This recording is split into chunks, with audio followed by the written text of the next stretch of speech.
I run too fast, stay off of the leaves. You not playing the grass to climb the trees. You can't breathe, let alone you get stung by bees. Lord Jesus, your chest just might freeze up. 13 months old with a lung disease that almost took my life twice, brought me to my knees. A system not designed for you to achieve. Police squeeze, library lies, a teacher deceives. But I rose to the top of my class like Kareem. I like the Lakers in the 80s, so worthy I'm Kareem. Not MTV, but my sweet 16s. Married the mic, a love supreme. I'm clear it was a miracle the way I wedded the rhythm. Spiritual looking back at it, a lyrical exorcism. A half of the Afro-American dream. The rap or quarterback for a professional team. I'm still standing. Yeah, I'm still here. I'm still standing. Still standing. I'm still here. Standing. Still standing. I'm still here. Standing. Still standing. In my heart, I felt like what we were about to do in that victory stand, it wouldn't be worthy for me to do it myself, by myself. It wouldn't be worthy for him to do it by himself. We had to do it collectively as a unit, an arc, to make this thing what it should be. If I'd have did it by myself, they just wrote me off as being crazy, and that'd have been the end of it if he did it by himself. But that unified move was the thing that galvanized everybody to give some thought process as to why would these dudes be willing to sacrifice everything for their beliefs. And you know, it turned into, from Mexico City, we had a badge on us that said Olympic Project for Human Rights.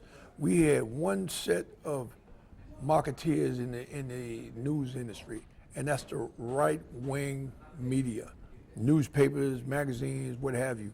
And most of them decided that what we'll do, we'll put them in a very negative sense. And in putting us in a negative sense, it gave people that sublime. You know how you go to the movies and you sit there and you watch the first feature, and then all of a sudden the movie theater goes dark, the screen goes dark, and all of a sudden the word jump up, popcorn. As quick as the jump is gone. And you say, oh, I want some popcorn. You think you thought of that. Well, that was what was happening in the headlines of the newspapers back at that time. So with the demonstration in their face, something they've never experienced before ever in life on this earth,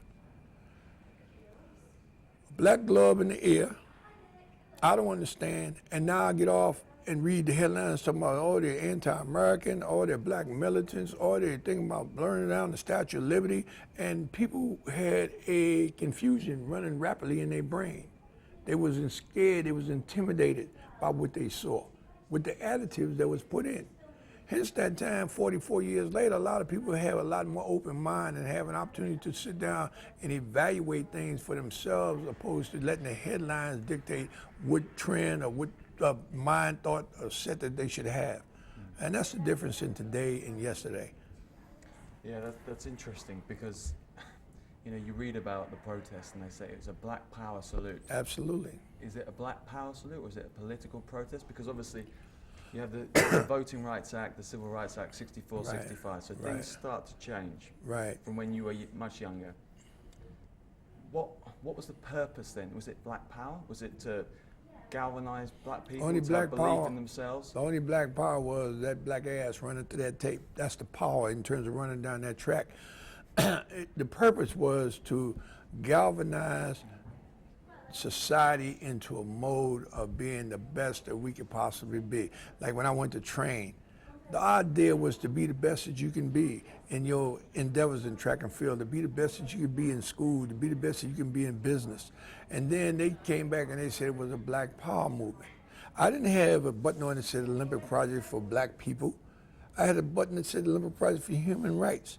Mr. Norman didn't have a button that said Olympic Project for black people. He didn't have a button that said Olympic Power, a project for white people. He had a button that said Olympic Project for Human Rights.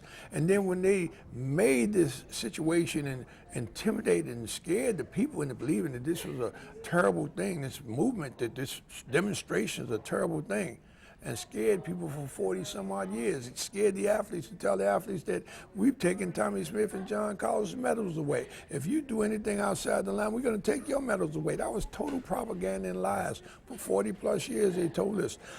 But then you sit back and you say to yourself, say, now here we are, 40 years later. And God himself has made this go back full circle to what it was originally. Remember I said we started with Olympic Project for Human Rights. They changed the face of that. But if you sit back and you say, well, in your young life, what do you know that someone did in history and you read about it every day, or you hear about it every day, or you see it on a t-shirt every day, or you see it in a magazine every day? Every Olympics for sure is coming around. It's like a giant mushroom going up into the sky, and as high as it get every year, it's still expanding. You know what it expands to? It expands back to the Olympic Project for Human Rights, because every ethnic group that walks the earth can relate to that demonstration, because everybody has been oppressed somewhere along the line. And that's all we was fighting for, stop the oppression. Still standing, still standing.